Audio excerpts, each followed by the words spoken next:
Hello, this is Taylor Kelty for GAM425, going over my milestone 4 for the level Chamberlain. I'm mostly going to be showing off asset utilization and polish, and I'm going to be going over what I learned from my playtesters.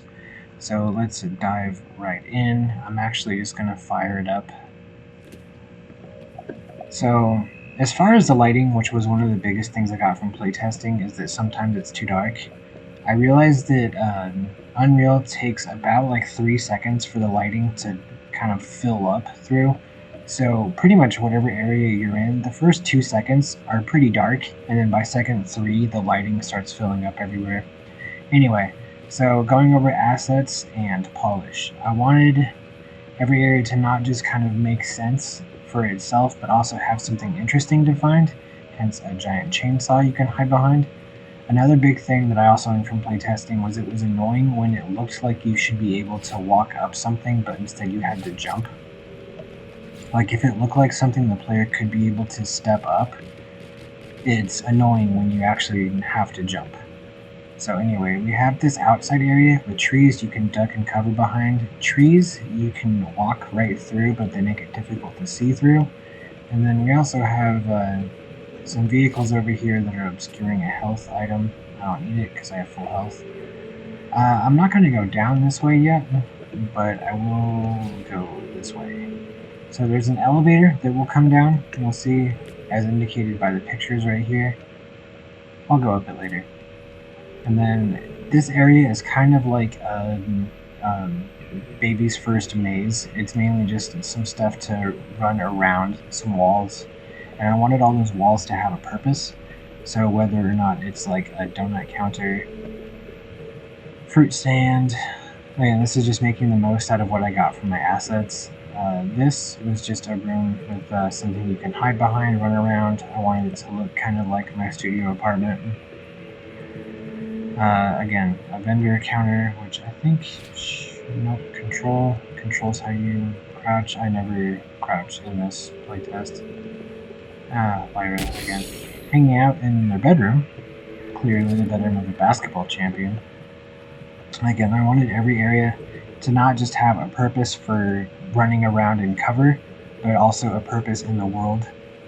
Like, this is the perfect kind of nook for a bedroom. Oh, why did they keep going right there?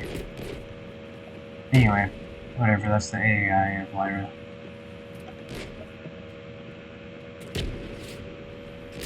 Oh, got me. Okay. That's okay. There is more areas to get to anyway. Alright, this time I'm going to take the elevator up. Oh, actually, I don't need to take the elevator up. See, there's the elevator. And this way is a path. I can go up this way, or I can go up that way. I'm gonna go up this way, even though this place is really dangerous because enemies can always hide up here, and they can just pick you off as soon as you get up. So again, I wanted each area to tell something of a story, something to discover, some interesting stuff to find.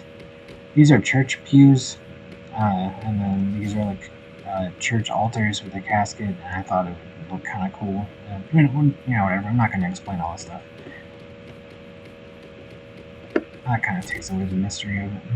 Anyway, there's also a bunch of guns up here because this is the #1 place to pick up weapons. If you can make it through this, this is kind of the king of the hill area. If you can get up here and get all the weapons, you also have a good vantage point for where the enemies are coming. But we also have this shortcut that goes all the way down. And this is kind of the secret dungeon area.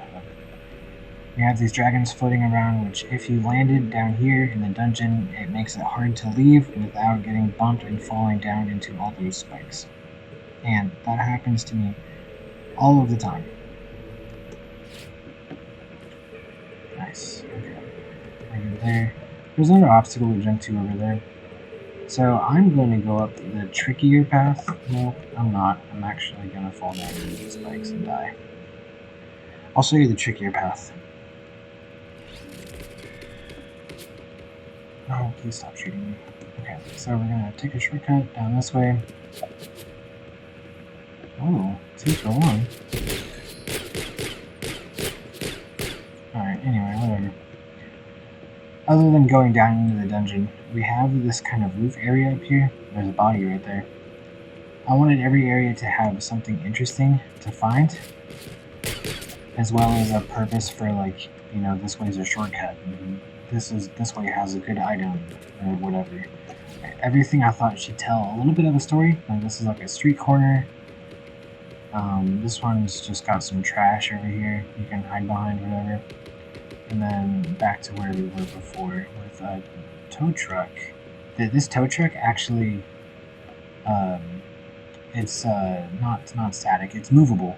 So when you throw grenades or whatever, or if you shoot it, I think it might just be grenades.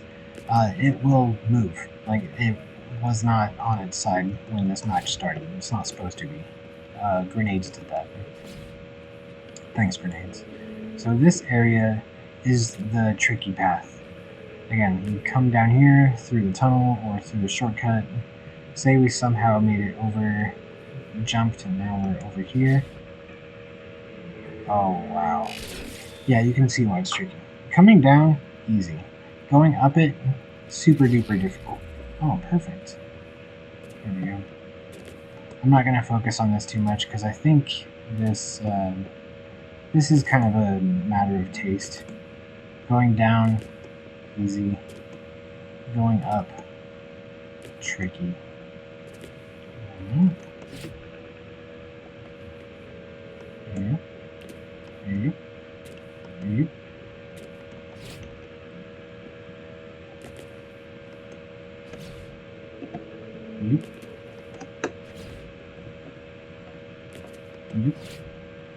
This is a very lighter forward map.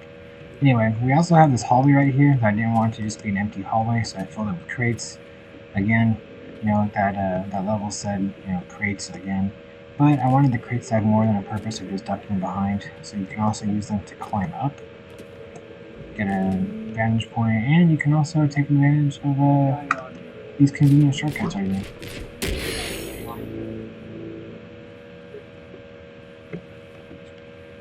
I think that's going to pretty much do it. The lightning being kind of bright right there is because the direct view of the sun. Elevator that goes up, another path around. We got another path up here. This is the next path into that King of the Hill area. Nice, we're good. Oh, and then obviously this big spinning thing up there just makes it tricky for running around in a firefight. Sometimes the AI gets on it. It's kind of funny watching them go for a ride. If you're by yourself, you can figure that if you have math reflexes, you can keep this area all to yourself. But I think that is going to do it. Let's see, that pretty much covers... Oh, also I forgot. There's a giant cleaver right there. And the elevator goes down.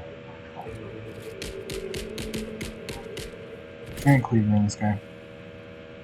Giant chainsaw, giant shovel. The shovel is actually holding up the bridge. So in my headcanon, there's shovel bridge. There's so much stuff to discover in this that I don't think I covered a bulk of it, but I wanted every area to have something interesting to find, a gameplay purpose, and those two things. So a reason to, you know, like run down this path in here. You have a vantage point over this like bedroom and commercial area. This is like the residential or business civilian section, I should say.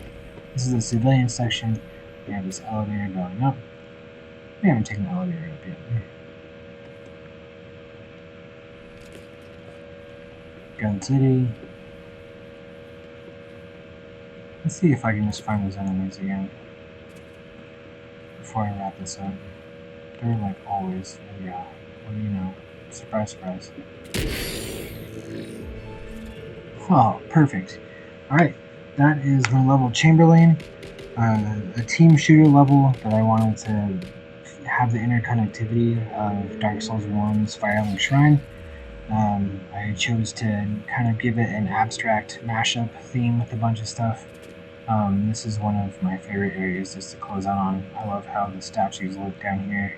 The dragons flying around, the spikes with the crystals, it being insanely difficult to traverse across this place. Oh, nice. I'm going to close out there riding a dragon. Thanks for watching, everybody.